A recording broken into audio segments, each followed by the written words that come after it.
Boss, kapag ba pinaandar agad ang Honda Click na hindi pinapatapos ang animation, sira agad makina or may epekto to agad sa makina? Tara.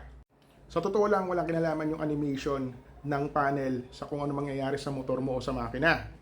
Pero, pwede mo itong gamitin as basis kung tapos na ba mag-priming yung tubing dun sa fuel lines mo. Kasi during that sequence, pag start mo ng makina mo, pag on mo ng motor mo, kasabay ng animation mo yung pag-andar ng fuel pump, which is kaya sinabi ko kanina, nagpa-prime na siya ng gasolina sa tubings mo. Naririnig ko parati yun yung pag-andar ng fuel pump kasabay ng animation pag in-start mo yung motor mo. Ganito.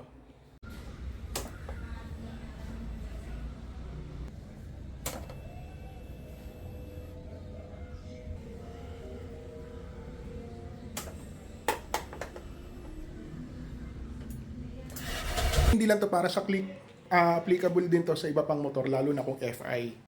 Tsaka ilang segundo lang naman yan eh. Gawin mo ng libangan yung siguro mga 5 to 10 seconds lang naman yan. Regarding naman doon sa question mo kung magkakaroon ng sira doon sa makina, nagtanong ko na rin yan dati and ang sagot sa akin ng mekaniko, may chances na magkaroon ng problema yung fuel pump mo kung hindi mo pinapabayaang matapos muna yung sequence na yon or yung tapos nung pagkarga ng fuel pump.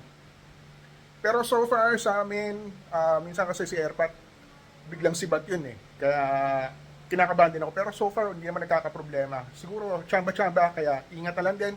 Ilang segundo lang naman yan eh.